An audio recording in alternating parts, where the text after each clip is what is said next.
ভোগ তুমি যেমনভাবে রান্না করো না কিন্তু খেতে কিন্তু অমৃতর মতো লাগে। সো হ্যালো এভরিওয়ান, আমরা গিয়েছিলাম বারুণী স্নান করতে। তো বারুণী স্নান মানে একটা পুণ্যের কাজ, পুজো উপলক্ষে আমরা যাই। তো দেখো নদীটা যে পার হয়েছিলাম, এই নদীতে কিন্তু পার হতে আমার ভীষণ ভয় লাগছিল। ভীষণ স্রোত নদীতে, এত স্রোত কি বলবো, সবারই ভয় লাগছিল। অনেকে সাঁতার জানে, অনেকে জানে না। আর অনেকটা দোয়া আছে নদীতে।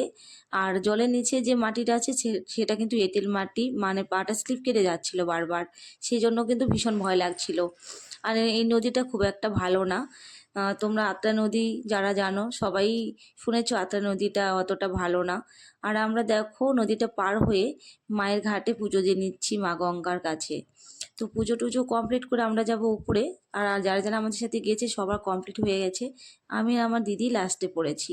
তো উপরে আর অনেক রকমের ঠাকুর আছে, সেখানেও আমরা পুজো দেবো। আর ওখানে মেলাও বসেছে। তো ওখানে গিয়ে ফার্স্ট টাইমে আমরা নিয়ে নিয়েছি কদম ফুল, তারপর নিয়েছি ভোগ মায়ের এখানে দেওয়ার জন্য। তো ভোগটুক নিয়ে আমরা কিন্তু পুজো দিব। ওখানে যার মনস্কামনা আছে সবাই কিন্তু কদম ফুল বেঁধে মনস্কামনা মানে প্রকাশ করে মায়ের কাছে। তো আমার যেটা মনস্কামনা আছে আমি মায়ের কাছে বলে তারপর কিন্তু আমি কদম ফুলটা বেঁধে দিয়েছি।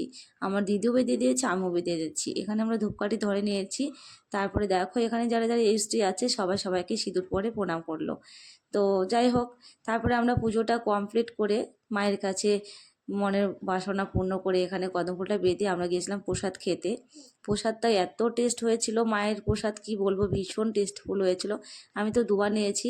আর মায়ের ভোগ মানেই ভীষণ মানে টেস্টফুল হয়। আর তুমি যেভাবে মায়ের প্রসাদ রান্না করো না কেন সেটা কিন্তু অমৃতর মতো লাগে, সত্যি অমৃতর মতো হয়েছিল।